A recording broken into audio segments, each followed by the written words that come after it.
Good afternoon, नमस्कार, आदाब, सत श्री अकाल, वेलकम, सुस्वागतम सभी लोगों का। जी, क्लास लाइव हो चुकी है, एब्सोल्युटली लाइव। 12:34 अब हो चुके हैं।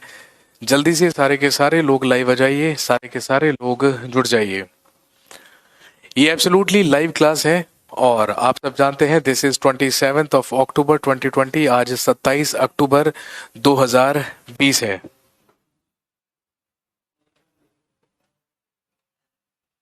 सर, क्लास नोट्स मिलेगा या नहीं? भाई बिल्कुल मिलेगा, बिल्कुल पीडीएफ फॉर्म में आपको क्लास के नोट्स प्रोवाइड करवा दिए जाएंगे।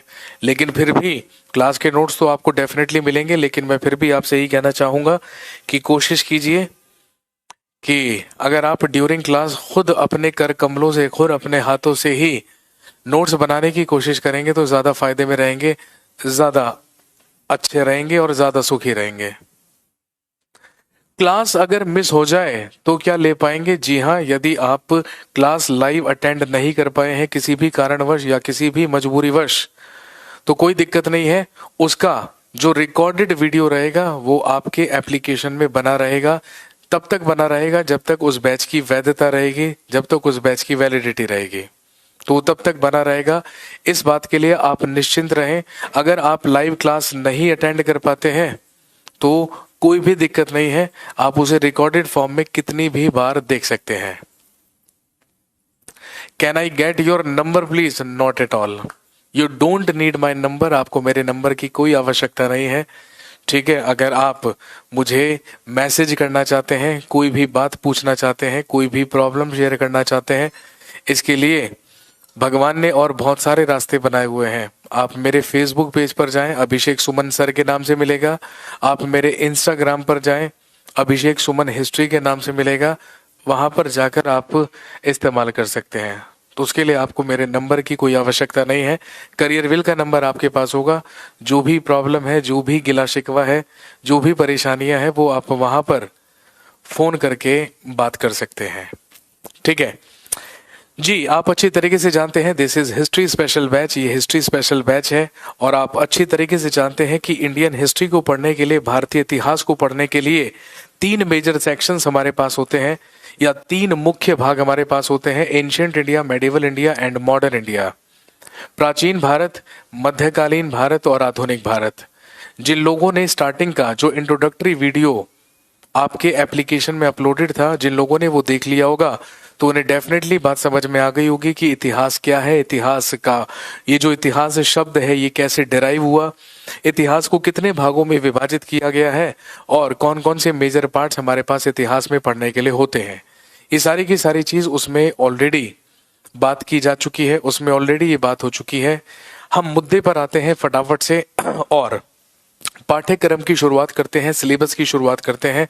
और आप अच्छी तरीके से जानते हैं हमारे पास हिस्ट्री के 3 मेजर पार्ट हैं: एंशियंट, मेडिवल और मॉडर्न इंडिया। तो दोस्तों, आज हम इस क्लास की शुरुआत कहां से करेंगे?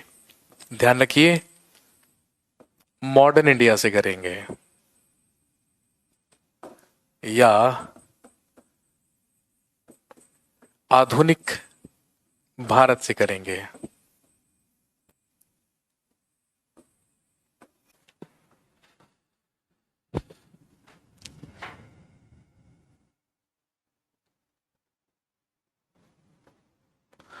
इसकी शुरुआत हम मॉडर्न इंडिया या आधुनिक भारत से करने जा रहे हैं। और आप अच्छी तरीके से जानते हैं आधुनिक भारत से इसलिए क्योंकि आप सब जानते हैं एग्जामिनेशन पॉइंट ऑफ व्यू से अगर हम बात करें तो कंपैरेटिवली एंशियंट और मेडिवल जो इंडिया है उससे ज्यादा इंपॉर्टेंट पार्ट है एग्जाम पॉइंट ऑफ व्यू से मॉडर्न इंडिया या आधुनिक भारत। और दोस्तों, आप अच्छी तरीके से जानते हैं कि आधुनिक भारत की जो शुरुआत है भाई वो इतिहासकारों के द्वारा 2 घटनाओं से मानी जाती है या 2 टाइम पीरियड से मानी जाती है।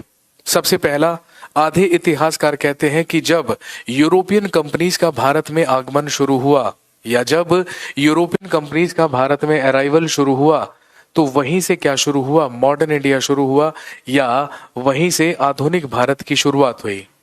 कुछ लोग यहाँ पर सिर्फ और सिर्फ ये कमेंट कर रहे हैं कि हमारा नाम ले लीजिए।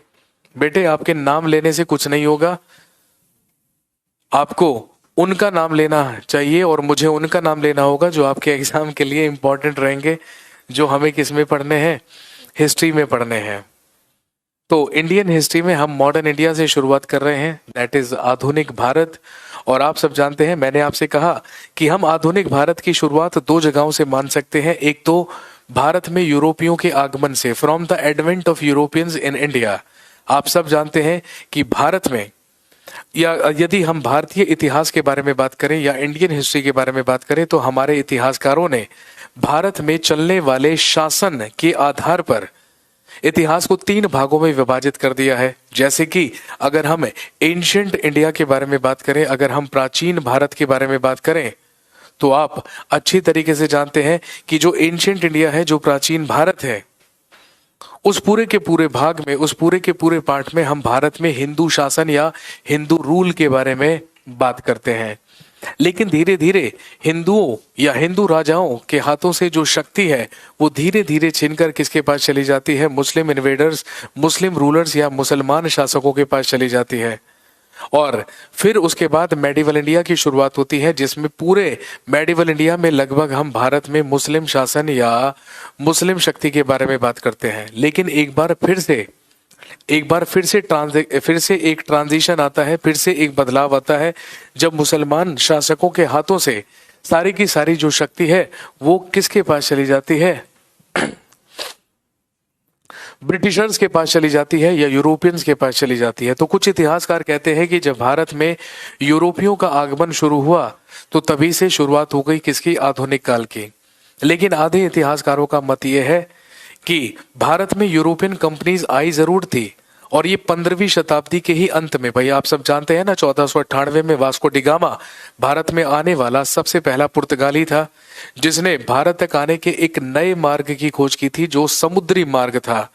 और आप सब जानते हैं जो कहां से होकर आया था, भाई हम सब जानते हैं अटलांटिक महासागर से, और हिंद महासागर में प्रवेश किया था किसने, वास्को डी गामा ने।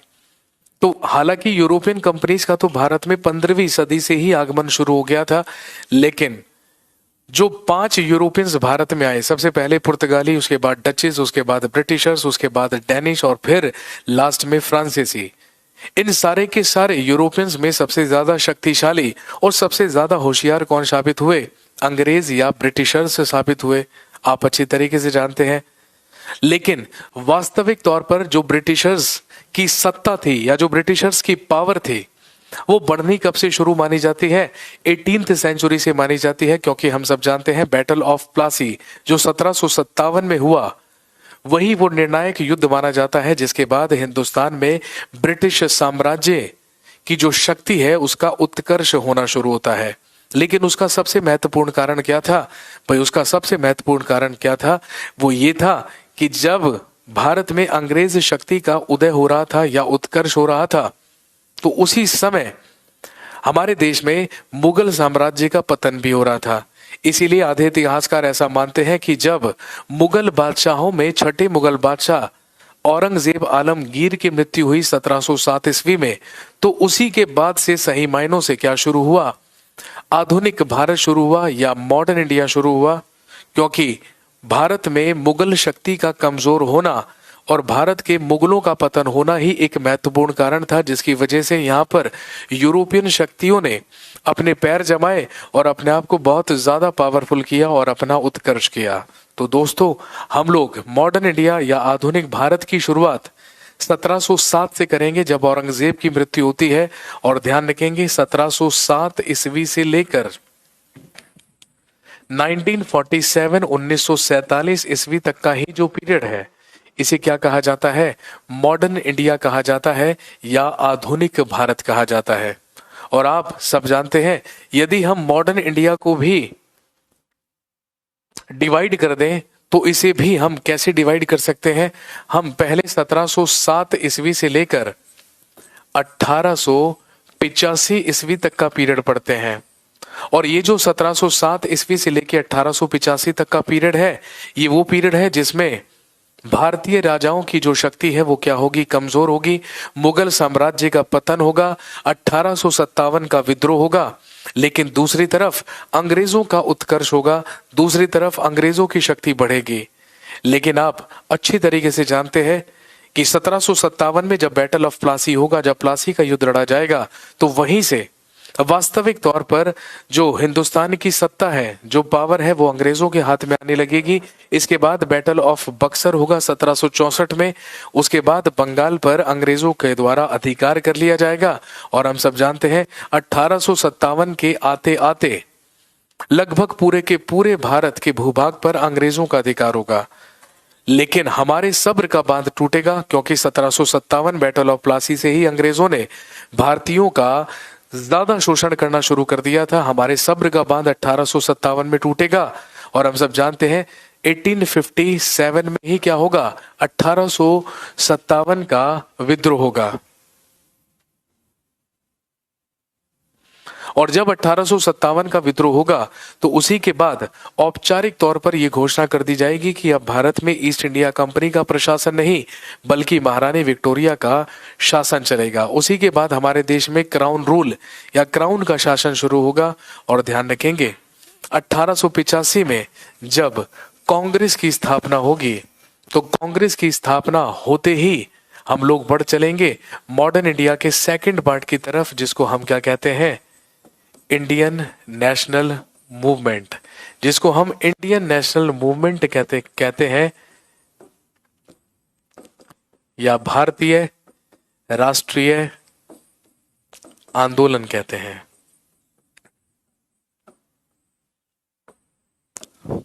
तो दोस्तों ध्यान रखेंगे, सामान्य तौर पर हमने मॉडर्न इंडिया या आधुनिक भारत को भी दो महत्वपूर्ण भागों में विभाजित कर लिया है, जिसमें सबसे पहला भाग हम 1707 से 1885 तक का पीरियड पढ़ेंगे, जिसमें हमें कई सारी चीजें पढ़नी है, जैसे डाउनफॉल ऑफ मुगल्स, मुगल साम्राज्य का पतन। इसके अलावा इसी में हम बात करेंगे अबाउट एडवेंट ऑफ यूरोपियंस या यूरोपियों के भारत में आगमन के बारे में। इसी पार्ट में हम बात करेंगे new states in India, Bharat में नवीन राज्यों के उदय के बारे में। इसी भाग में हम बात करेंगे about the economic impact of British empire in India, Bharat में ब्रिटिश साम्राज्य का आर्थिक प्रभाव, उसको भी हम यहीं पर पढ़ेंगे। इसके अलावा इसी में हम बात करेंगे हमारे देश में होने वाले कुछ socio religious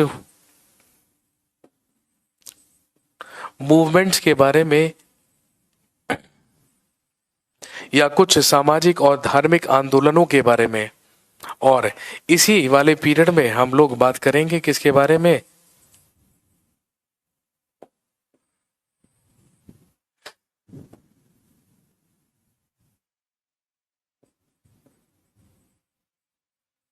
development under British empire या ब्रिटिश साम्राज्य के अधीन जो विकास हुए हमारे देश में, उसके बारे में भी हम इसी पार्ट में बात करेंगे। ये कुछ वो महत्वपूर्ण चीजें होंगी जिसको हम पढ़ेंगे इस पीरियड में। और जो अगला पार्ट होगा 1885 से 1947 तक का, इसमें आप इंडिया फ्रीडम स्ट्रगल या भारतीय राष्ट्रीय आंदोलन के बारे में बात करेंगे, जिसमें हम बात करेंगे अपने स्वतंत्रता संघर्ष के बारे में या अपने फ्रीडम स्ट्रगल के बारे में। तो दोस्तों आप अच्छी तरीके से जानते हैं वो मुगल साम्राज्य जिसकी स्थापना जहीरुद्दीन मोहम्मद बाबर के द्वारा 1526 ईस्वी में की गई थी, वो मुगल साम्राज्य आप सब जानते हैं हिंदुस्तान के इतिहास का सबसे शक्तिशाली और सबसे समृद्धशाली साम्राज्यों में से एक था। और 1526 से लेकर 1707 ईस्वी तक यदि हम बात करें तो इसमें केवल और केवल मुगल साम्राज्य की क्या हुई, प्रोग्रेस हुई, उन्नति हुई या उनकी समृद्धि में विकास हुआ। और 1526 से लेकर 1707 ईस्वी तक 6 मुगल बादशाहों ने शासन किया, बाबर, हुमायूं, अकबर, जहांगीर, शाहजहां और औरंगजेब। लेकिन जैसे ही 1707 ईस्वी में, भाई आप सब जानते हैं 3 मार्च 1707 ईस्वी में जैसे ही महाराष्ट्र के अहमदनगर स्थान पर औरंगजेब की मृत्यु हुई, तो जैसे ही औरंगजेब मरा तो औरंगजेब के मरते ही मुगल साम्राज्य का पतन शुरू हुआ। और हमारे इतिहासकार कहते हैं कि यहीं से शुरुआत होती है किसकी, मॉडर्न इंडिया या आधुनिक भारत की। तो हम यहीं से आधुनिक भारत की क्या कर रहे हैं, शुरुआत कर रहे हैं। और ध्यान रखेंगे मॉडर्न इंडिया में सबसे पहला टॉपिक जिसकी शुरुआत आज हम कर रहे हैं वो कौन सा होगा। हेडिंग डाल लीजिए, डाउनफॉल ऑफ मुगल एम्पायर या मुगल साम्राज्य का पतन।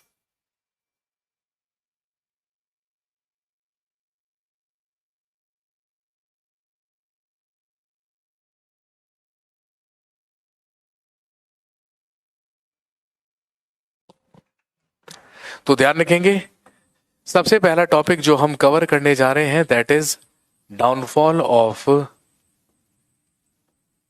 मुगल्स या मुगलों का पतन।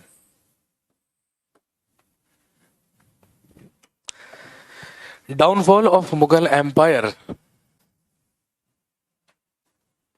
या मुगल साम्राज्य का पतन। और दोस्तों ध्यान रखेंगे इसमें हम बात करेंगे 1707 ईस्वी से लेकर 1857 ईस्वी के बारे में। वो मुगल साम्राज्य जो अपनी वैभवता और अपनी संपन्नता के लिए पूरे के पूरे विश्व में प्रसिद्ध हुआ करता था, ताश के पत्तों की तरह बिखर गया 1707 में औरंगजेब की मृत्यु के बाद। और दोस्तों ध्यान रखेंगे जहाज इतना बड़ा था कि डूबने में समय लगा और जो मुगल साम्राज्य था वो किसी तरीके से 150 साल तक 150 ईयर्स तक और हिंदुस्तान में चला। लेकिन औरंगजेब के बाद के जो मुगल बादशाह होते हैं उन्हें क्या कहा जाता है, लेटर मुगल्स कहा जाता है या उत्तरवर्ती मुगल शासक कहा जाता है, जिनके बारे में हम यहाँ पर बात करेंगे। तो आज का टॉपिक हमारे पास पढ़ने के लिए है डाउनफॉल ऑफ मुगल्स या मुगलों का पतन। चलिए थोड़ा सा फ्लैशबैक में जाते हैं, थोड़ा सा पहले की बारे में बात करते हैं। भाई आप सब जानते हैं कि मेडिवल इंडिया का आखिरी मुगल बादशाह ही कौन कहलाता है, औरंगजेब आलमगीर कहलाता है। औरंगजेब आलमगीर का जो शासनकाल रहा वो 1658 से लेकर 1707 ईस्वी तक रहा। और आप सब जानते हैं कि मुगल साम्राज्य में सबसे लंबा शासनकाल ही किसका माना जाता है, औरंगजेब का माना जाता है, जिसने 1658 से लेकर 1707 ईस्वी तक मुगल साम्राज्य में शासन किया। और दोस्तों ऐसा भी इतिहासकारों के द्वारा कहा गया है और माना गया है कि औरंगजेब के शासनकाल में मुगल साम्राज्य में या मुगल एम्पायर में टोटल 21 स्टेट्स हुआ करते थे, टोटल 21 राज्य हुआ करते थे। और आप अच्छी तरीके से जानते होंगे कि मुगल साम्राज्य में राज्यों को या प्रांतों को क्या कहा जाता था, सूबा कहा जाता था। क्वेश्चन भी आता है ना कि बताइए मुगल साम्राज्य में सबसे ज्यादा सूबे या सबसे ज्यादा प्रांत किस मुगल बादशाह के पास थे, औरंगजेब। मुगल साम्राज्य में सबसे ज्यादा सूबों की संख्या या प्रांतों या राज्यों की संख्या औरंगजेब के समय में हुआ करती थी। औरंगजेब के शासनकाल में कुल 21 राज्यों का उल्लेख किया गया है, कुल 21 सूबे बताए गए हैं, जिसमें से ध्यान रखेंगे एक सूबा हुआ करता था अफगानिस्तान का काबुल। इसके अलावा 14 सूबास या 14 सूबे हुआ करते थे नॉर्थ इंडिया, उत्तर भारत में।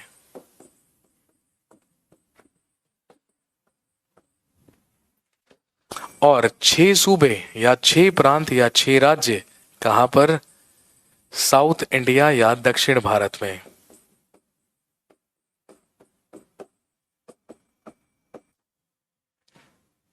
औरंगजेब के शासनकाल में मुगल साम्राज्य में सूबों की जो संख्या थी वो सबसे ज्यादा हुआ करती थी। एक सूबा अफगानिस्तान का काबुल, 14 सूबे उत्तर भारत में और 6 सूबे दक्षिण भारत में हुआ करते थे। Aurangzeb had 5 sons. जो मुगल बादशाह औरंगजेब था उसके कुल 5 पुत्र थे। और ध्यान रखेंगे इसके जो 5 पुत्र थे उनके नाम थे मोहम्मद सुल्तान, मोहम्मद अकबर,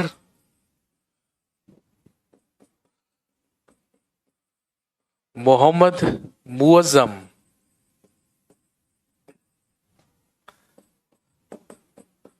मोहम्मद आजम और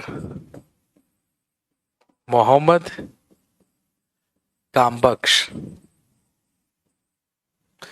औरंगजेब के 5 पुत्र हुआ करते थे जिनके नाम मोहम्मद सुल्तान, अकबर, मुअज्जम, आजम और कामबख्श थे। लेकिन ध्यान रखेंगे, औरंगजेब के ही शासनकाल के दौरान, औरंगजेब के जीवित रहते ही उसके 2 पुत्रों की मृत्यु हो चुकी थी। कहने का मतलब, जब औरंगजेब मरा तो उसके केवल 3 पुत्र जीवित थे जिनके नाम थे मुअज्जम, आजम और कामबख्श। और आप अच्छी तरीके से जानते हैं कि जब औरंगजेब की मृत्यु हुई 1707 ईस्वी में हुई, डेथ ऑफ औरंगजेब या औरंगजेब की मृत्यु,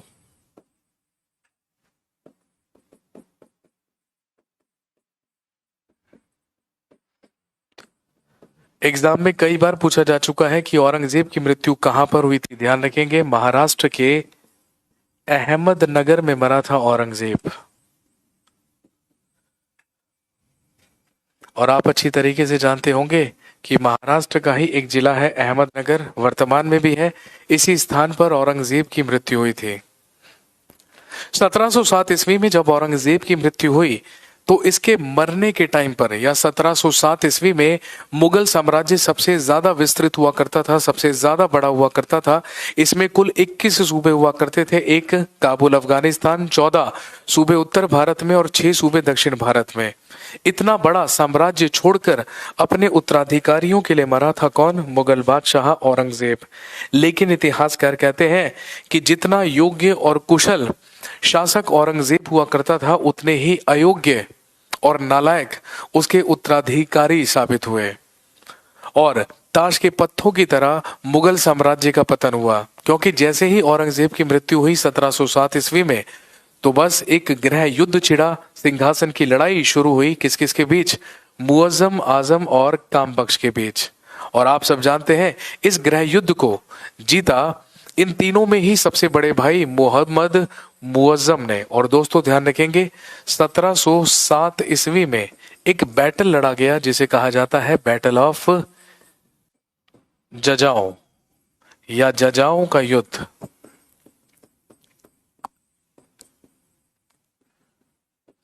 जो हुआ किस किस के बीच? मुअज्जम और आजम के बीच।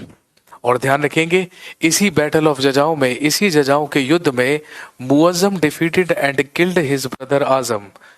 इसी युद्ध में मुअज्जम ने अपने भाई आजम को पराजित कर उसकी हत्या की and he himself became the next Mughal emperor of Mughal dynasty. और इसने खुद को भारत का अगला मुगल बादशाह घोषित कर दिया। और आप अच्छी तरीके से जानते हैं, और ये भारत का अगला मुगल बादशाह बना किस नाम से? बहादुर शाह के नाम से या बहादुर शाह प्रथम के नाम से। इसी को शाह आलम भी कहा जाता है। और ध्यान रखेंगे, इसके बाद इन 1709 he also killed he also killed his brother Kambakhsh. और इसके बाद 1709 ईस्वी में इसने अपने दूसरे भाई कामबख्श की भी हत्या करवा दी। कहने का मतलब, मुअज्जम ने ही अपने दोनों भाइयों की हत्या करवाकर मुगल सिंहासन प्राप्त किया और औरंगजेब की मृत्यु के बाद भारत का अगला मुगल बादशाह बन गया बहादुर शाह फर्स्ट या बहादुर शाह प्रथम। अगर अभी तक ये नोट नहीं किया है, I am giving you another 1 minute, जल्दी से इसको नोट कर लीजिए, उसके बाद मैं आगे बढ़ता हूं। फटाफट से नोट कर लीजिए, फटाफट से नोट करेंगे।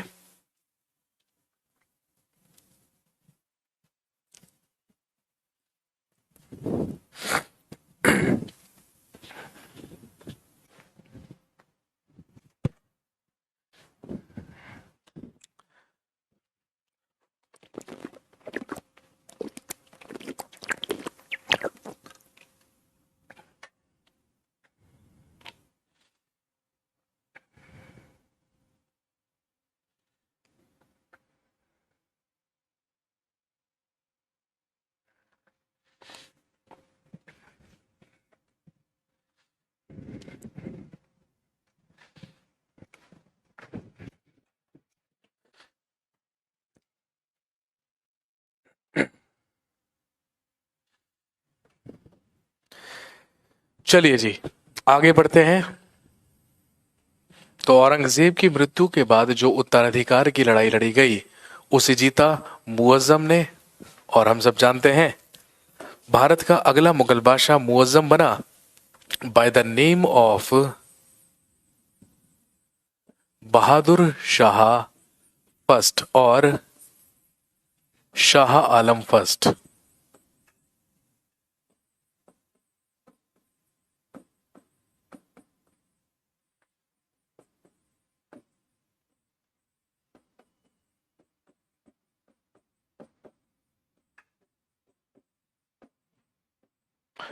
सत्रह सौ सात ईस्वी से लेके 1712 ईस्वी तक।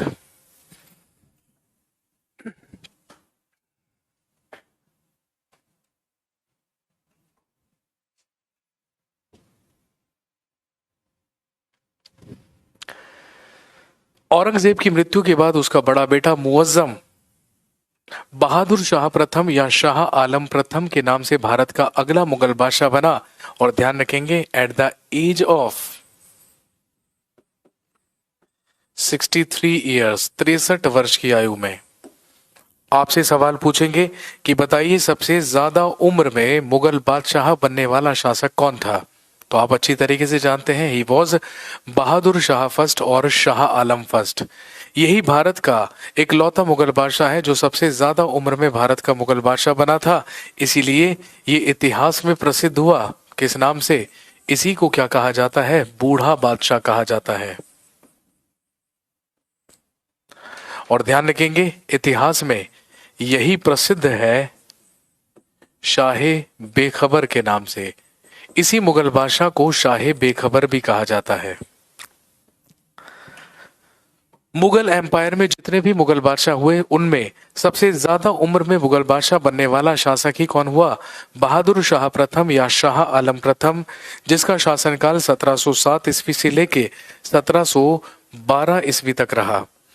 ये 63 साल की उम्र में भारत का मुगल बादशाह बना था, इसीलिए बूढ़ा बादशाह कहलाता है। भाई आप सब जानते हैं यदि आपसे पूछा जाए कि सबसे कम उम्र में भारत का मुगल बादशाह बनने वाला शासक कौन कहलाता है, तो आप सब जानते हैं जलालुद्दीन मोहम्मद अकबर। आप अच्छी तरीके से जानते हैं मात्र 13 वर्ष की आयु में ही पंजाब के गुरदासपुर के कालानौर नामक स्थान पर बैरम खान के द्वारा राज्याभिषेक करवाया गया था। किसका, जलालुद्दीन मोहम्मद अकबर का।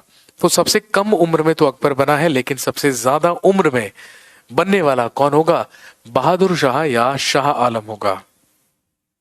यही कहलाता है बूढ़ा बादशाह और इतिहास में यही प्रसिद्ध है शाहे बेखबर के नाम से।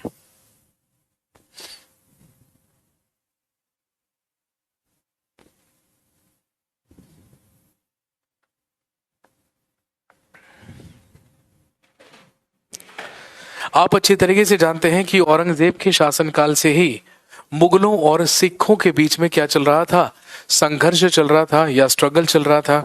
क्योंकि हम सब जानते हैं मुगलों से लोहा लेने वाले या मुगलों से संघर्ष करने वाले दो कम्युनिटीज हमारे देश में हुआ करती थी जिन्होंने हमेशा मुगलों के साथ संघर्ष किया। उत्तर में सिख समुदाय या सिख कम्युनिटी और दक्षिण में अगर हम बात करें तो आप सब जानते हैं मराठा साम्राज्य या मराठा एम्पायर। तो यही कारण हुआ क्योंकि बहादुर शाह प्रथम एक उम्र दराज मुगल बादशाह था या एक बूढ़ा बादशाह था, इसीलिए इसने सबसे पहला काम क्या किया, लिखेंगे इसने गुरु गोविंद सिंह के साथ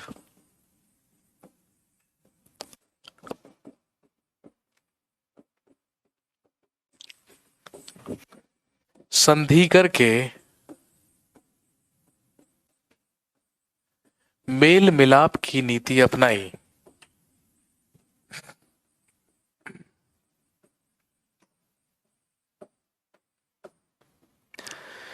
सबसे पहला काम तो बहादुर शाह प्रथम के द्वारा ये किया गया कि सिखों के ही अंतिम गुरु, भाई हम सब जानते हैं हु वॉज गुरु गोविंद सिंह, हम सब जानते हैं गुरु Govind Singh was the last और the 10th Guru of Sikhs. ये सिखों के 10वें गुरु या अंतिम गुरु थे और इनका भी संघर्ष जारी था मुगलों के खिलाफ औरंगजेब के जीते जी। लेकिन जब 1707 ईस्वी में औरंगजेब की मृत्यु हुई तो औरंगजेब के पुत्र बहादुर शाह प्रथम या शाह आलम प्रथम ने सिखों के साथ मेल मिलाप की नीति अपनाने की कोशिश की। गुरु गोविंद सिंह के साथ संधि करके उन्हें कई मनसब प्रदान किए और उनके साथ मेल मिलाप की नीति अपनाने की कोशिश की। लेकिन ये जो मेल मिलाप की नीति थी ये ज्यादा दिन तक चल नहीं पाई। क्यों नहीं चल पाई? क्योंकि 1708 ईस्वी में गुरु गोविंद सिंह डाइड, गुरु गोविंद सिंह की मृत्यु हो गई। और जब गुरु गोविंद सिंह की मृत्यु हुई तो ध्यान रखेंगे जो सिखों की सेना थी या जो सिख आर्मी थी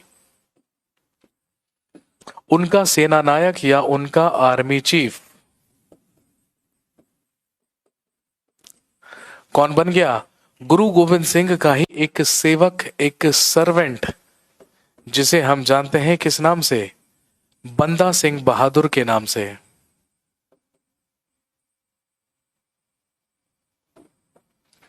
तो गुरु गोविंद सिंह के साथ तो मुगलों ने संधि कर ली थी, उन्हें मनसब प्रदान करके किसी तरीके से संतुष्ट कर दिया था। लेकिन 1708 ईस्वी में महाराष्ट्र के ही नांदेड़ नामक स्थान पर गुरु गोविंद सिंह की भी मृत्यु हो गई। और जब गुरु गोविंद सिंह की भी मृत्यु हो गई तो जो सिखों की सेना थी उसका नेतृत्व संभाल लिया गुरु गोविंद सिंह के ही एक सर्वेंट या एक सेवक ने, जिनका नाम बंदा सिंह बहादुर था। और दोस्तों ध्यान रखेंगे अब सिखों ने बंदा सिंह बहादुर के नेतृत्व में फिर से मुगलों के साथ संघर्ष शुरू कर दिया और फिर से मुगलों के साथ स्ट्रगल शुरू कर दिया। इसीलिए बहादुर शाह प्रथम ने सिखों के साथ संबंध अच्छे बनाने की कोशिश तो करी, लेकिन वो कोशिश पूरी तरीके से सफल नहीं हो पाई, जिसका सबसे बड़ा कारण ये भी था क्योंकि अगले ही साल 1708 ईस्वी में गुरु गोविंद सिंह की डेथ हो गई थी और सिखों की जो कमान थी वो किसके हाथ में आ गई थी? बंदा सिंह बहादुर के हाथ में। सर गुरु जी की डेथ कहाँ हुई थी? बेटे मैंने अभी बताया महाराष्ट्र के नांदेड़ नामक स्थान पर। आपको पता होगा गुरु गोविंद सिंह जी का जो जन्म था वो पटना में हुआ था, बिहार में, और इनकी मृत्यु महाराष्ट्र के नांदेड़ नामक स्थान पर हुई थी।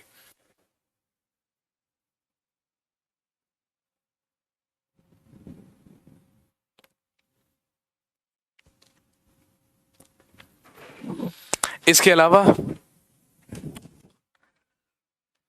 और कुछ मेल मिलाप की नीति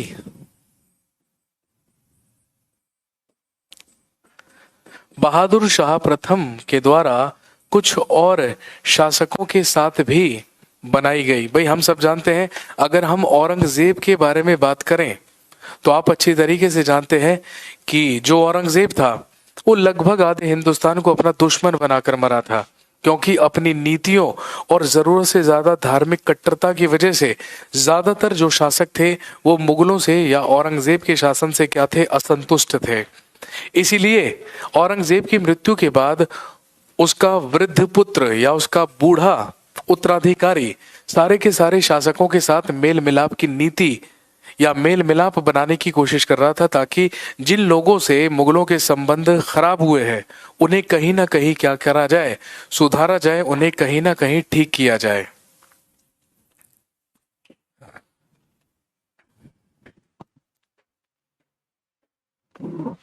इसके अलावा इसने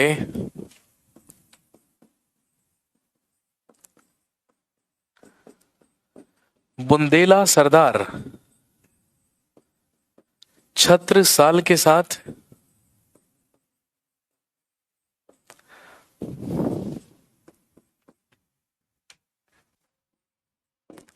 और भरतपुर के जाट शासक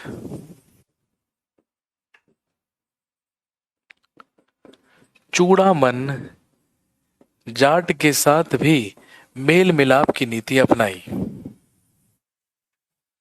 पहले मेल मिलाप करने की कोशिश किसके साथ की गई?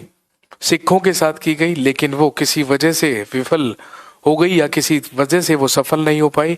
लेकिन इसके अलावा बुंदेल सरदार या बुंदेला सरदार छत्रसाल और भरतपुर का जाट शासक चूड़ामन जाट जोशी का कंटेम्परेरी हुआ करता था, इन दोनों के साथ भी इसने मेल मिलाप बनाने की कोशिश की। भरतपुर का जो चूड़ामन जाट हुआ करता था ये बहादुर शाह प्रथम का मित्र हुआ करता था, और ध्यान रखेंगे यही कारण था, लिखेंगे इसने सिखों के खिलाफ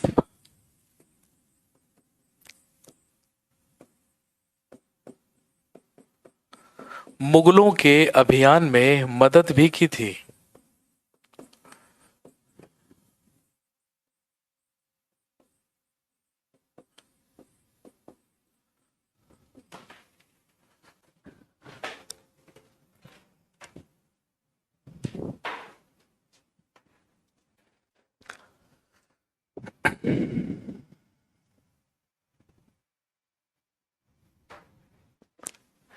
लेकिन दूसरी तरफ बहादुर शाह प्रथम अच्छी तरीके से जानता था कि हमने सिखों के साथ तो संबंध अच्छे बनाने की कोशिश की है, लेकिन हमारे एक और बहुत बड़े दुश्मन हैं जो दक्षिण में कौन थे? मराठा।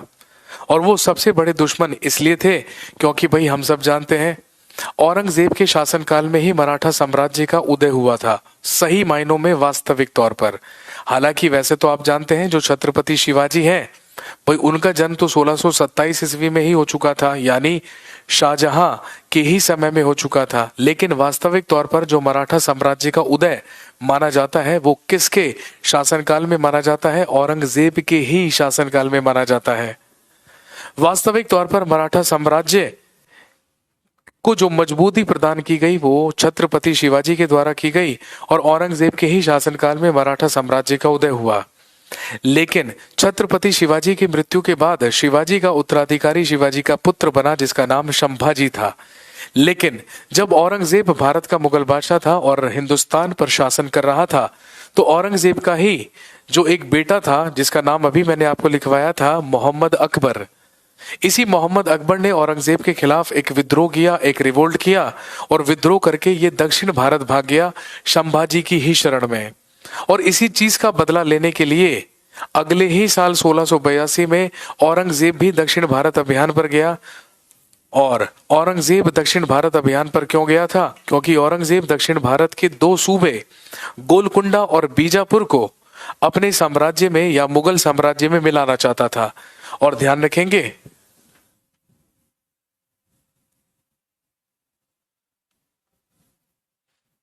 जब औरंगजेब अपने दक्षिण भारत अभियान पर गया था या जब अपने साउथ इंडिया मिशन पर गया था, जिसका सबसे महत्वपूर्ण उद्देश्य ही क्या था?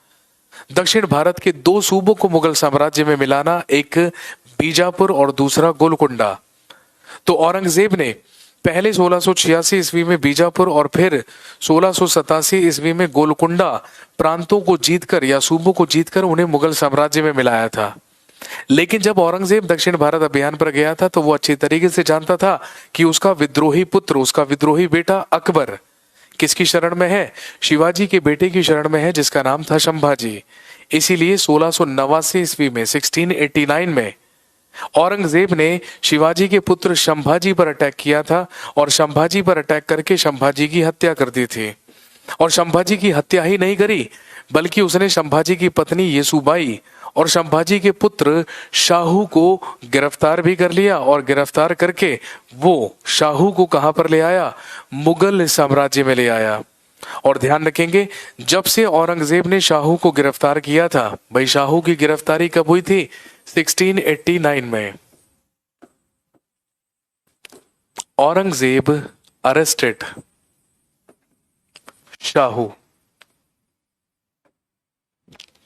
1689 में 1689 ईस्वी में औरंगजेब ने शाहू को गिरफ्तार किया था। Who was Shahu? तो ध्यान रखेंगे he was grand son of Shivaji. ये शिवाजी का पौत्र था या शिवाजी का ग्रैंड सन था। इसको 1689 में औरंगजेब गिरफ्तार करके लेकर आया था और 1689 से लेकर औरंगजेब के मरने तक ये मुगलों की ही कैद में था। कहने का मतलब जब बहादुर शाह प्रथम भारत का मुगल बादशाह बना तो पिछले 18 साल से शिवाजी का पोता, शिवाजी का पौत्र शाहू मुगलों की ही कैद में था और दक्षिण से लगातार मुगलों के खिलाफ संघर्ष कर रहे थे। कौन? मराठास। और जैसे ही औरंगजेब मरा तो मराठाओं ने मुगलों पर एक बार फिर से दबाव बनाना शुरू कर दिया और प्रेशराइज उन्हें करना शुरू कर दिया कि आप तुरंत हमारे उत्तराधिकारी और हमारे अगले भावी शासक शाहू को क्या कर दें? रिहा कर दें या आजाद कर दें। और क्योंकि आप अच्छी तरीके से जानते हैं कि ये तो एक बूढ़ा बादशाह था किसी से लड़ाई झगड़ा नहीं करना चाहता था और चैन से शासन करना चाहता था। इसीलिए इसने मराठाओं के साथ भी मेल मिलाप बढ़ाने की कोशिश की, जिसका सबसे बड़ा प्रमाण यही है कि जब बहादुर शाह प्रथम भारत का मुगल बादशाह बना, तो ध्यान रखेंगे इसी के द्वारा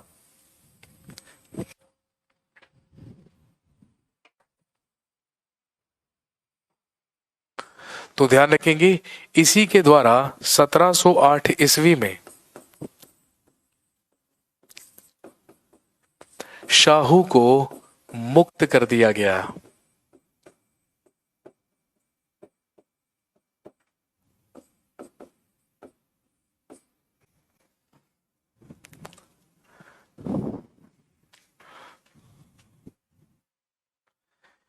सत्रह सौ आठ ईस्वी में शाहू को मुक्त कर दिया गया। मैंने यहां पर 1708 लिख दिया है, ये 1707 ही है। 1707 में ही जब मुगल बादशाह बना बहादुर शाह प्रथम, तो इसके द्वारा शाहू को मुक्त कर दिया गया।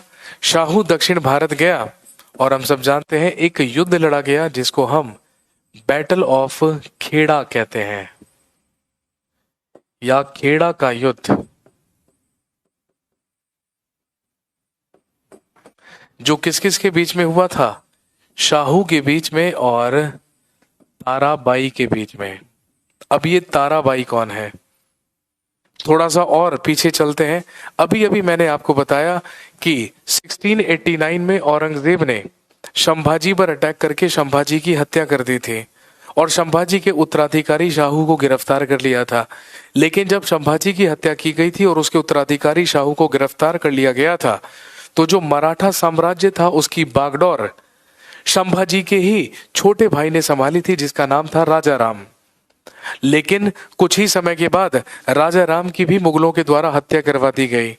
तो मराठा साम्राज्य में राजा राम की ही पत्नी शासन कर रही थी अपने बेटे के बिहाफ पर इसलिए क्योंकि उस समय उसके बेटे की जो उम्र थी वो मात्र 4-5 वर्ष थी। इसीलिए ध्यान रखेंगे वो जो ताराबाई थी, शी वॉज वाइफ ऑफ राजा राम, वो राजा राम की ही पत्नी हुआ करती थी। और अगर हम शाहू और राजा राम के संबंधों के बारे में बात करें तो भाई स्वाभाविक सी बात है, जो राजा राम था वो शाहू का ही क्या था? चाचा था। और जो ताराबाई थी वो शाहू की ही क्या लगा करती थी? चाची लगा करती थी। लेकिन ध्यान रखेंगे जब शाहू आजाद हुआ तो शाहू को क्या चाहिए था? मराठा सिंहासन। इसीलिए उसने ताराबाई के ही साथ संघर्ष किया और खेड़ा की लड़ाई में या बैटल ऑफ खेड़ा में शाहू डिफीटेड ताराबाई, शाहू ने ताराबाई को पराजित किया। और दोस्तों ध्यान रखेंगे 1707 ईस्वी से लेके 1748 ईस्वी तक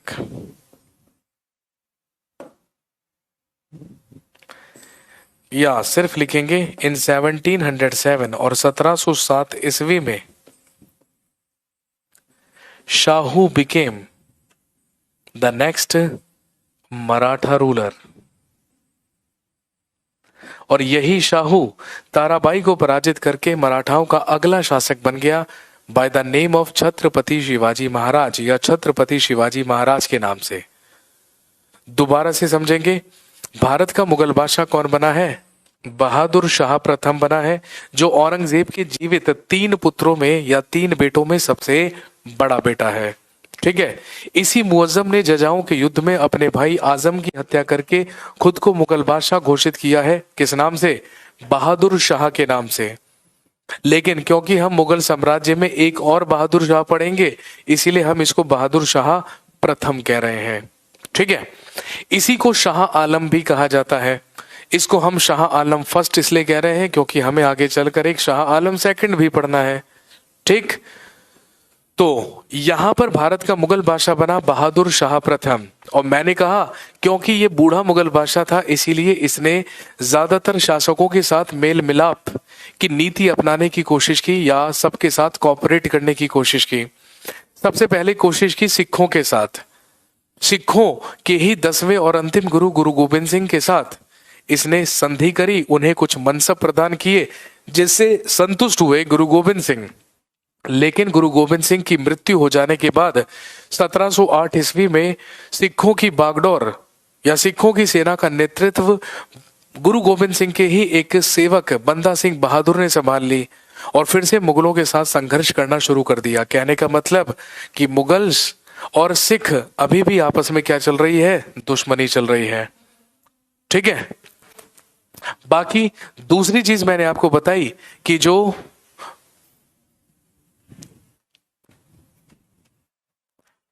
भरतपुर का जाट शासक हुआ करता था, जिसको हम चूड़ामन जाट के नाम से जानते हैं, उसके साथ भी मेल मिलाप की नीति अपनाई बहादुर शाह प्रथम ने, और उस चूड़ामन जाट ने सिखों के साथ संघर्ष करने में मुगलों की मदद भी करी। और इसके अलावा जो बुंदेला सरदार छत्रसाल था, उसके साथ भी मेल मिलाप की नीति अपनाकर उसे भी मित्र बना लिया बहादुर शाह प्रथम ने। लेकिन जो मराठा थे वो मुगलों के हितैषी नहीं थे, वो तो मुगलों के दुश्मन थे, क्योंकि उन्हीं का एक उत्तराधिकारी मुगलों की कैद में था, जिसको कभी औरंगजेब ने अपने शासनकाल में क्या किया था, अरेस्ट किया था। इसीलिए जब ये भारत का मुगल बादशाह बना तो इसने शिवाजी के पोते शाहू को मुक्त कर दिया, जिसका संघर्ष जाकर ताराबाई से हुआ, और खेड़ा के युद्ध में ही इसने ताराबाई को हराकर खुद मराठा सिंहासन प्राप्त कर लिया, और ये बन गया छत्रपति शाहू महाराज। ये छत्रपति शाहू महाराज के नाम से अगला मराठा शासक बन गया।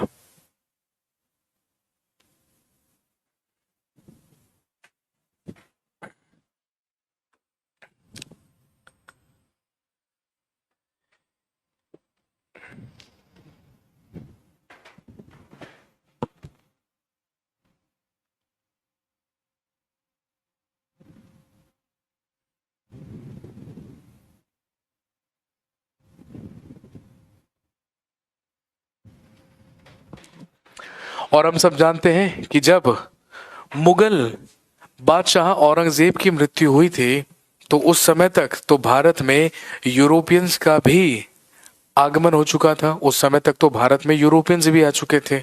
और आप सब जानते हैं कि यदि हम यूरोपियंस के बारे में बात करें या यूरोपियों के भारत में आगमन के बारे में बात करें तो आप अच्छी तरीके से जानते हैं कि भारत में सबसे पहले आगमन किसका हुआ, पोर्चुगीज का हुआ या पुर्तगालियों का हुआ। पुर्तगालियों के बाद भारत में आए डच लोग। आप अच्छी तरीके से जानते होंगे नीदरलैंड या हॉलैंड के लोगों को ही क्या कहा जाता है, डच कहा जाता है। और यदि हम पोर्चुगीज या पुर्तगालियों के बारे में बात करें तो जो पोर्चुगल या पुर्तगाल के लोग होते हैं वही पुर्तगाली कहलाते हैं, वही पोर्चुगीज कहलाते हैं। तीसरे नंबर पर भारत में आगमन हुआ किसका, ब्रिटिशर्स का या अंग्रेजों का। और आप अच्छी तरीके से जानते हैं ब्रिटेन या इंग्लैंड के ही लोग क्या कहलाते हैं, ब्रिटिशर्स कहलाते हैं या इंग्लिश या अंग्रेज कहलाते हैं।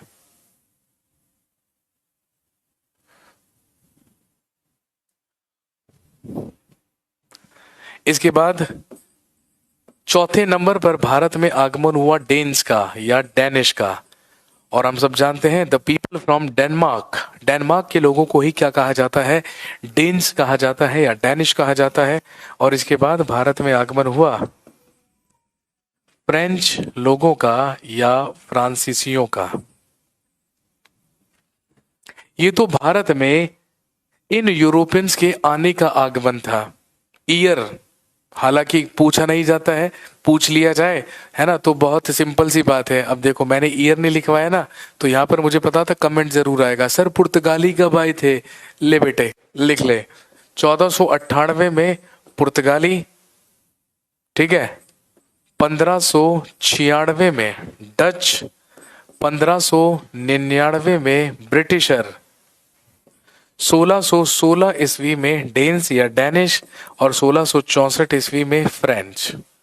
हाँ, ये तो रहा यूरोपियंस के भारत में आने का सीक्वेंस।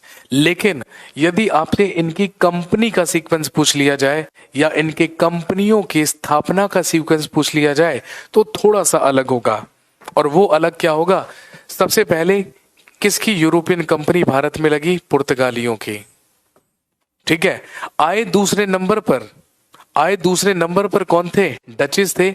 लेकिन ध्यान रखेंगे डचेस से पहले अंग्रेजों की ईस्ट इंडिया कंपनी यहाँ पर स्थापित हो चुकी थी। लेकिन कहने का मतलब है आने में तो सीक्वेंस रहेगा पुर्तगाली, डच, ब्रिटिशर, लेकिन कंपनी की स्थापना में पुर्तगाली, फिर अंग्रेज और फिर तीसरे नंबर पर कौन होगा?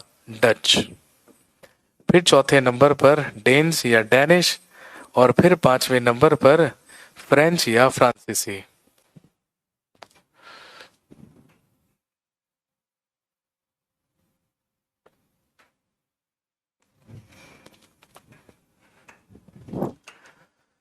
हाँ, विष्णु पूछ रहे हैं सर ये क्यों आए थे हमारे भारत में? बेटे इसके लिए हमारे पास पूरा अलग टॉपिक है, advent of Europeans in India, Bharat में यूरोपियों का आगमन, उसमें बात करेंगे हम। अभी तो हमें केवल और केवल, है ना, हमारा मेन टॉपिक क्या है? Downfall of Mughals. अभी तो हम सिर्फ और सिर्फ मुगलों को और यूरोपियंस को आपस में कनेक्ट करने की कोशिश कर रहे हैं। हमारा उद्देश्य ये जानना नहीं है। हाँ, इन शॉर्ट अभी सिर्फ इतनी सी बात समझ लीजिए कि जितनी भी यूरोपियन कंपनीज का भारत में आगमन हुआ है, उनका सबसे मुख्य उद्देश्य भारत में आने का क्या था? सबसे पहला यहाँ पर व्यापार करना, ट्रेड, सबसे महत्वपूर्ण उद्देश्य, सबसे पहला और मुख्य उद्देश्य था ट्रेड, व्यापार, और दूसरा था to spread Christianity in India, या भारत में ईसाई धर्म का प्रचार। आने का उद्देश्य तो यही था भाई, लेकिन धीरे धीरे आप सब जानते हैं व्यापार की आड़ में ही इन्होंने अपने राजनीतिक सत्ता को भी हिंदुस्तान में जमा लिया, और फिर राजनीतिक और प्रशासनिक तौर पर भी ये यहाँ पर क्या बन गए? अधिकारी बन गए। ये तो आप सब जानते ही हैं।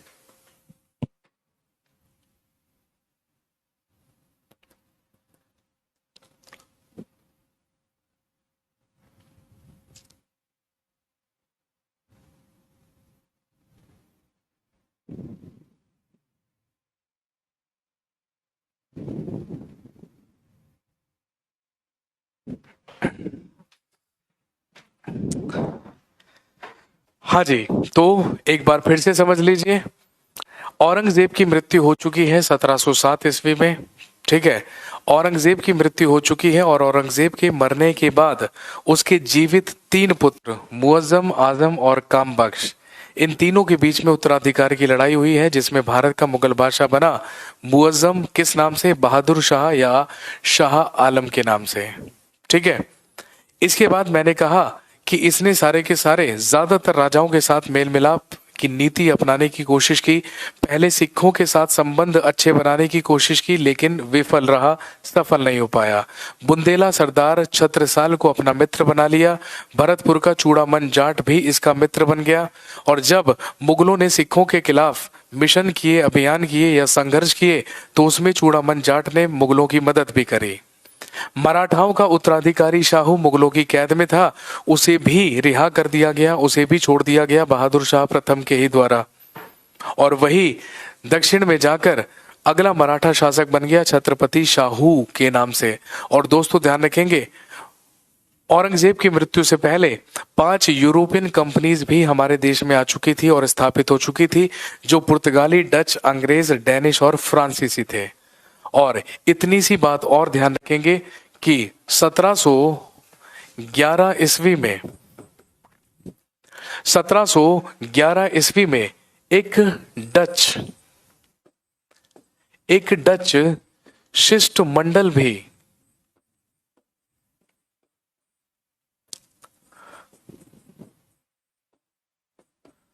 बहादुर शाह प्रथम के दरबार में भेजा गया था।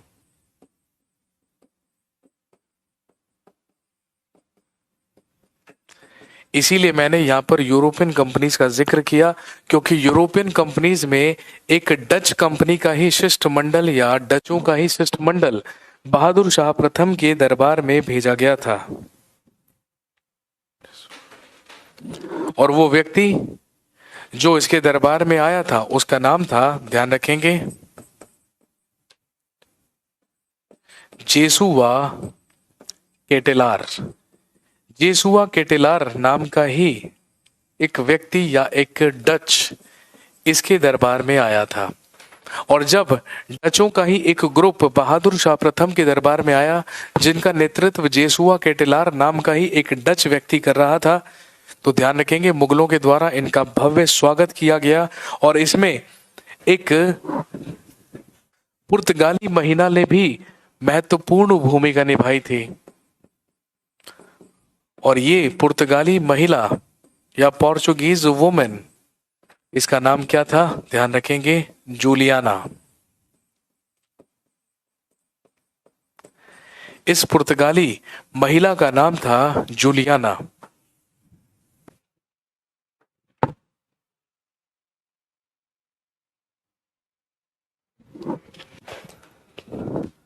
और क्योंकि इस पुर्तगाली महिला जूलियाना की ही वजह से ये डचों का जो ग्रुप था, जिसका नेतृत्व जेसुआ केटेलार के द्वारा किया गया था, ये बहादुर शाह प्रथम के दरबार में आया था और इनसे मिलकर ये बेहद प्रसन्न हुआ था। और क्योंकि ये किसकी वजह से हुआ था, जूलियाना की वजह से हुआ था, इसीलिए मुगल बादशाह बहादुर शाह प्रथम के द्वारा, ध्यान रखेंगे, इसी जूलियाना को विधवा और बीबी की उपाधि प्रदान की गई। मुगल बादशाह के ही द्वारा इस जूलियाना नामक स्त्री को दो उपाधियां दी गई थी, एक विधवा और दूसरी बीबी।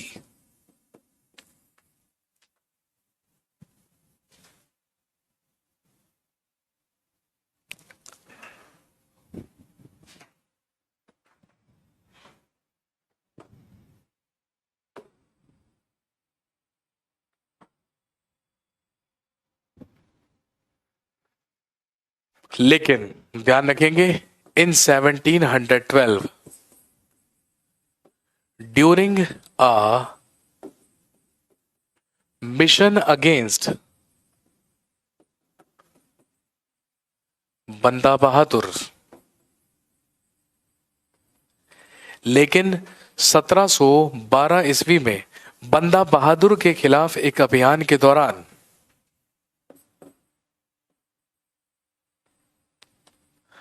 Bahadur Shah first died.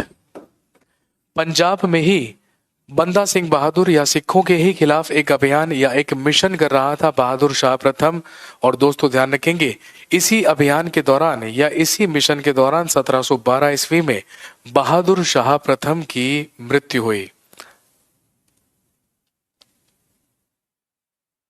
और जब बहादुर शाह प्रथम की मृत्यु हुई तो वही हुआ जो भाई स्वाभाविक तौर पर होना था, फिर से उत्तराधिकार की लड़ाई शुरू हुई बहादुर शाह प्रथम के ही पुत्रों में। और ध्यान रखेंगे, इस उत्तराधिकार की लड़ाई को जीता इसके सबसे बड़े बेटे ने, जिसका नाम था जहांदर शाह। और बहादुर शाह प्रथम की मृत्यु के बाद भारत का अगला मुगल बादशाह ही कौन बना, लिखिए, जहांदर शाह।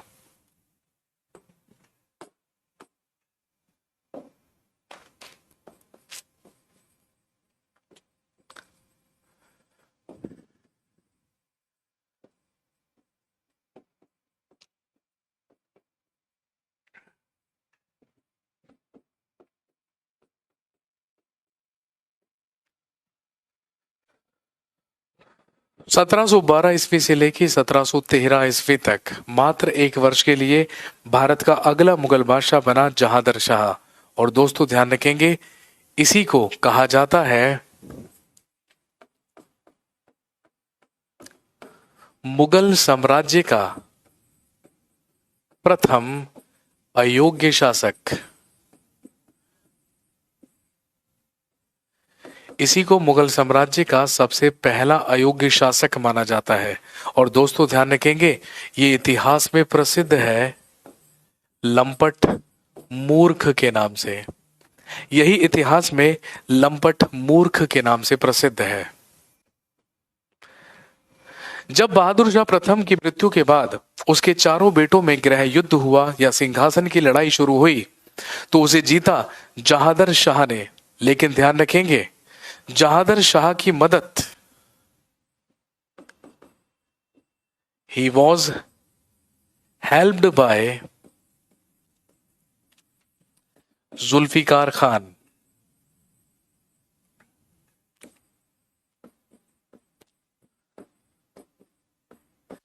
जुल्फिकार खान के द्वारा इसकी मदद की गई।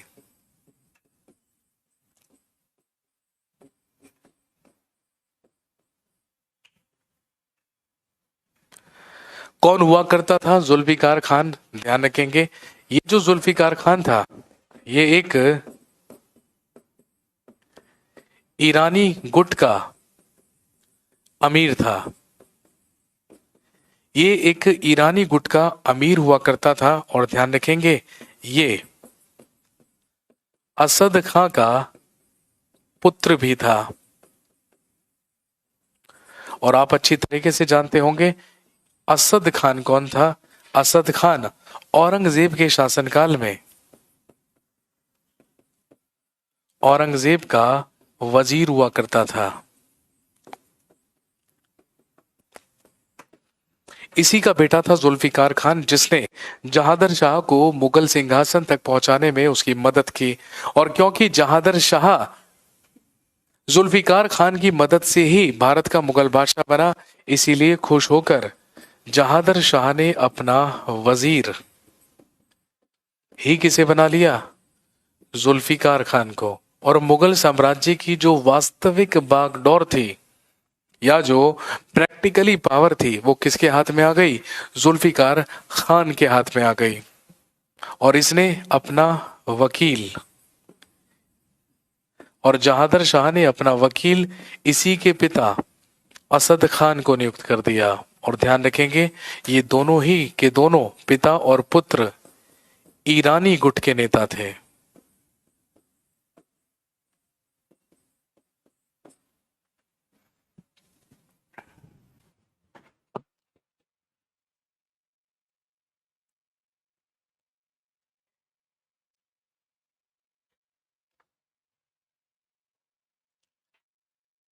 नाम का मुगल बादशाह, ध्यान रखेंगे, मुगल साम्राज्य में नाम का मुगल बादशाह जहादर शाह हुआ करता था, लेकिन वास्तविक तौर पर सारी की सारी जो पावर थी, जो सारी की सारी शक्ति थी, वो किसके हाथों में थी? जुल्फिकार खान के हाथों में थी। दोस्तों ध्यान रखेंगे, जहादर शाह के भी समय में कुछ हिंदू शासकों के साथ या कुछ राजस्थान के राजपूत शासकों के साथ मेल मिलाप की नीति अपनाई गई। दो शासकों के साथ जहादर शाह के भी शासनकाल में मेल मिलाप किया गया।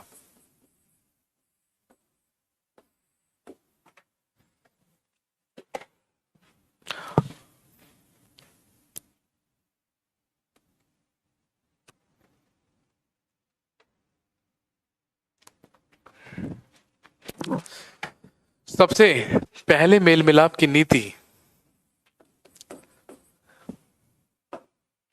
मेल मिलाप की नीति के तहत सबसे पहले मेल मिलाप किया गया किसके साथ? जयसिंह के साथ। जयसिंह कहाँ का शासक था? हम सब जानते हैं, ये आमेर का शासक था। इसे मालवा की सूबेदारी प्रदान की गई।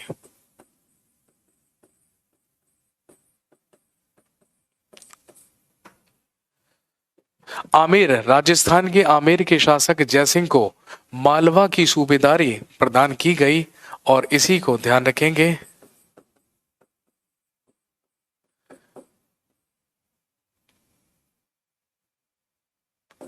मिर्जा राजा की उपाधि भी प्रदान की गई। इसी को मिर्जा राजा और सवाई की उपाधि भी प्रदान की गई।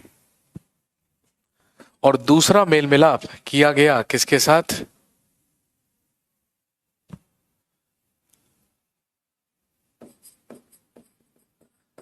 अजीत सिंह के साथ, जो कहां का शासक था? मारवाड़ का शासक। और आप अच्छी तरीके से जानते हैं, जोधपुर को ही पहले क्या कहा जाता था? मारवाड़ कहा जाता था। और ध्यान रखेंगे, अजीत सिंह को गुजरात की सूबेदारी सौंप दी गई। और इसे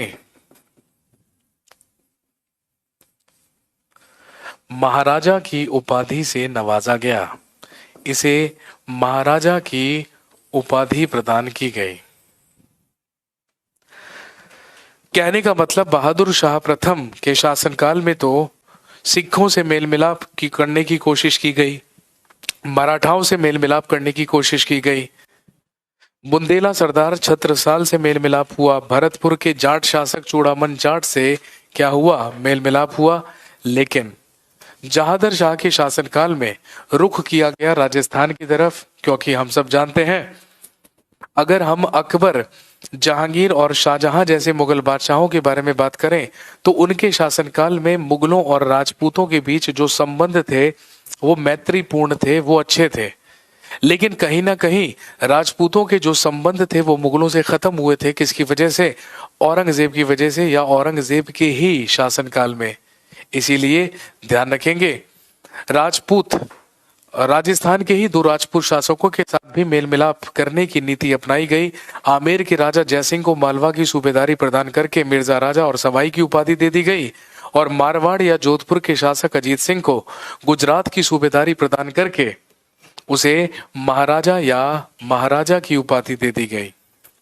लेकिन ध्यान रखेंगे जहादर शाह के ही शासनकाल में एक महत्वपूर्ण भूमिका घटित हुई, और वो महत्वपूर्ण भूमिका क्या थी?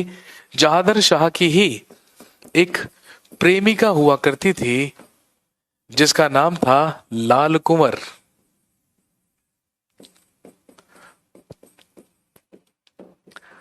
मुगल बादशाह जहादर शाह का दिल आया एक स्त्री पर जिसका नाम था लाल कुंवर, जो दिल्ली की एक वैश्या हुआ करती थी। ये दिल्ली की एक तवायफ थी, दिल्ली की एक वैश्या थी। इसी से प्रेम करने लगा मुगल बादशाह जहादर शाह, और ध्यान रखेंगे इसने लाल कुंवर नामक एक वैश्या से विवाह कर लिया, और इसके जितने भी रिलेटिव्स और जितने भी रिश्तेदार थे वो सारे के सारे मुगल दरबार में अपॉइंट कर दिए। और जब जहादर शाह ने ये काम किया तो दोस्तों ध्यान रखेंगे मुगलों के ही दरबार में दो मंत्री काम किया करते थे जो इतिहास में प्रसिद्ध है सैयद ब्रदर्स के नाम से या सैयद बंधुओं के नाम से।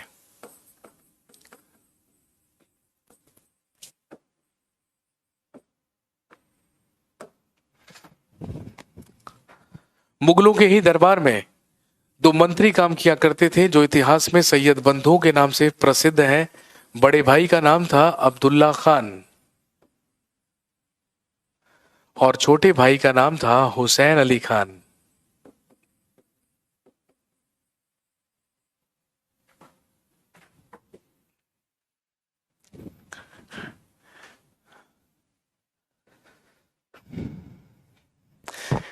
जब भारत के मुगल बादशाह जहादर शाह ने अपनी प्रेमिका लाल कुंवर, जो कि एक दिल्ली की वैश्या हुआ करती थी, उससे विवाह कर लिया और उसके सारे के सारे रिश्तेदारों को मुगल दरबार में अपॉइंट कर दिया, नियुक्त कर दिया, तो ध्यान रखेंगे जहादर शाह को ही सिंहासन से हटाने की योजना बनाने लगा फर्रुखशियर। और ध्यान रखेंगे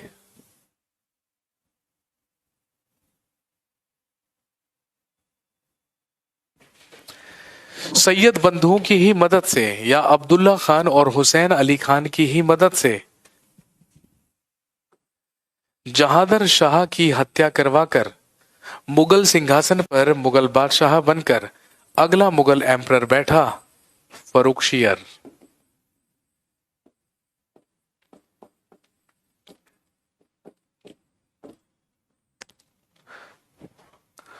भारत का अगला मुगल बादशाह बन गया फर्रुखशियर 1713 ईस्वी से लेके 1719 ईस्वी तक। और ध्यान रखेंगे फर्रुखशियर ही इतिहास में प्रसिद्ध है ग्रेनिथ कायर के नाम से। और क्योंकि फर्रुखशियर सैयद बंधु या अब्दुल्ला खान और हुसैन अली खान की ही मदद से भारत का मुगल बादशाह बना, इसीलिए इसने खुश होकर अब्दुल्ला खान को अपना वजीर या प्रधानमंत्री और छोटे भाई हुसैन अली खान को अपना मीर बख्शी नियुक्त कर दिया या मीर बख्शी बना लिया। अब आपसे पूछेंगे मीर बख्शी क्या होता है। ध्यान रखेंगे मुगल साम्राज्य में सेनापति या आर्मी चीफ को ही तो क्या कहा जाता था, मीर बख्शी कहा जाता था। तो इधर भारत का मुगल बादशाह बन गया है मुगल एम्परर फर्रुखशियर। किसकी मदद से बना है, सैयद ब्रदर्स या सैयद बंधु की मदद से। तो एक तरफ फर्रुखशियर भारत का मुगल बादशाह रहेगा, लेकिन वास्तविक तौर पर सारी की सारी शक्तियां किसके पास आ जाएंगी, सैयद बंधुओं के पास आ जाएंगी। और अब अगले 4 मुगल बादशाह फर्रुखशियर, रफी उद दरजाद, रफी उद दौला और मोहम्मद शाह, ये जो 4 मुगल बादशाह होंगे ये सैयद बंधुओं की ही मदद से या सैयद बंधुओं के ही रहमो करम से भारत के मुगल बादशाह बनेंगे। इसीलिए ध्यान रखेंगे इतिहास में इन्हीं सैयद बंधुओं को क्या कहा जाता है, ये इतिहास में प्रसिद्ध है किंग मेकर्स के नाम से। इन्हीं को क्या कहा जाता है, शासक निर्माता। क्यों कहा जाता है, इस बात को जानने के लिए बने रहिए। आज की कहानी को हम यहीं पर रोकते हैं। कल आपसे दोबारा 12:30 बजे मुलाकात होगी और जब कल हम दोबारा से 12:30 बजे मिलेंगे तो इसी टॉपिक को हम कंटिन्यू करेंगे, डाउनफॉल ऑफ मुगल्स। और कहानी हम कंटिन्यू करेंगे कहां से, मुगल बादशाह फर्रुखशियर से। चलिए जी, दैट्स ऑल फॉर टुडे। कल दोबारा से हम मिलेंगे और फिर इस टॉपिक को कंप्लीट करेंगे। थैंक यू वेरी मच, शुक्रिया, हैव अ नाइस डे।